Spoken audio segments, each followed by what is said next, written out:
Halo Bapak Ibu, salam sejahtera. Kembali lagi di Kupas Berita PNS, di mana Kupas Berita PNS selalu menyalurkan berita terbaru tentang kebijakan pemerintah kepada para pensiunan PNS dan para PNS yang masih aktif. Kali ini Kupas Berita PNS akan membaca pemerintah tetapkan gaji pensiunan PNS di tahun 2025 dengan komitmen terhadap kesejahteraan dan transparansi. Sebelum kita masuk dalam videonya, alangkah baiknya Bapak Ibu memberikan like, komen, dan subscribe, sekalian di-share agar tidak ketinggalan informasi berikutnya. Di penghujung tahun 2025, besaran gaji pensiunan pegawai negeri sipil untuk tahun 2025 secara resmi telah ditetapkan.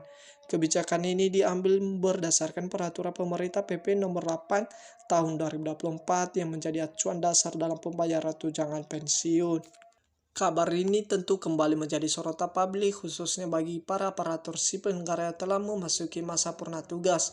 Melalui kebijakan ini, pemerintah berkomitmen untuk menjamin kesejahteraan pensiun secara transparan dan merata bagi setiap individu. Gaji ini juga sebagai bentuk apresiasi oleh negara terhadap para aparatur sipil yang telah mengabdi dirinya selama puluhan tahun di berbagai instansi pemerintah. Dasar penetapan besaran gaji pensiunan PNS tahun 2025. Besaran gaji pensiunan bagi para pegawai negeri sipil di tahun 2025 ini ditetapkan berdasarkan dua faktor utama, yakni golongan terakhir sama masih aktif dan lamanya masa kerja. Bagi individu dengan masa kerja yang lebih panjang atau jabatan lebih tinggi akan menerima nominal gaji yang lebih besar. Selain dua komponen yang penting tersebut, ada beberapa faktor pendukung lain yang mempengaruhi di antaranya. 1. Tunjangan keluarga bagi pensiunan yang masih memiliki tanggungan secara sah. 2. Potongan lurah kesehatan.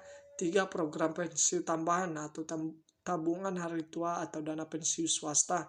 Faktor-faktor ini harapannya mampu menjamin kesejahteraan finansial para aparatur sipil negara purna tugas secara tepat. Kebijakan ini juga dinilai lebih adil karena memperhatikan keseimbangan antara tanggung jawab yang pernah diemban dan nominal yang didapatkan di masa pensiun. Utama transparansi dan keadilan. Di tahun ini, pemerintah mengutamakan komitmennya dalam menjaga stabilitas, akuntabilitas, serta kesejahteraan para pensiunan. Salah satunya adalah melalui penerapan PP nomor 8 tahun 2024 dan penetapan faktor besaran gaji pensiun PNS. Kebijakan ini juga sekaligus menegaskan posisi pemerintah dalam melindungi kesejahteraan aparatur negara, khususnya yang telah mengabdi dan berjasa dalam roda pemerintah negara. Hal ini juga sekaligus menjadi upaya pemerintah dalam menjaga stabilitas sosial dan kesejahteraan kelompok masyarakat. Mereka juga membuka peluang bagi para pensiunan yang ingin melakukan penyesuaian atau kenaikan tunjangan di tahun berikutnya, tergantung pada kondisi ekonomi nasional serta kebijakan APBN. Gaji pensiunan PNS tahun 2025 berdasarkan golongan berikut adalah rincian jumlah gaji pensiun pegawai negeri sipil di tahun 2025 sesuai golongan dan tingkat jabatan terakhir sama masa aktif.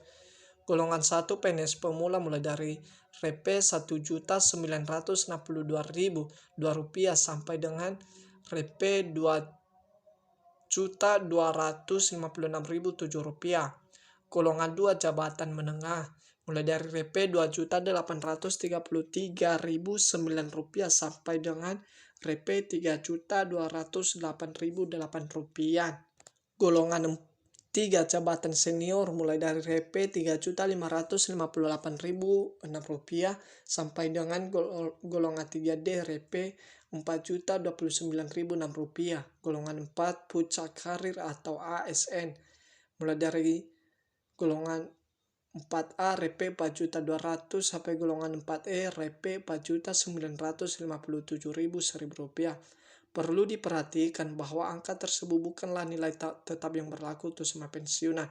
Nilai terendah umumnya diperuntukkan bagi individu dengan masa kerja minimal dan tidak mendapatkan tunjangan tambahan, sementara nilai tertinggi diberikan bagi individu dengan masa kerja paling lama dan akan mendapatkan tunjangan tambahan. Kepastian besaran gaji ini menuai banyak respon positif sekaligus menjadi bukti komitmen pemerintah dalam mesejahterakan rakyatnya secara adil, merata, dan transparan. Sekian informasi yang saya bagikan ini semoga bermanfaat bagi para pensiunan PNS dan para PNS yang masih aktif. Sebelum saya mengakhirinya, jangan lupa Bapak Ibu memberikan like, komen, dan subscribe agar tidak ketinggalan informasi berikutnya. Akhir kata saya ucapkan terima kasih sudah menonton video saya ini.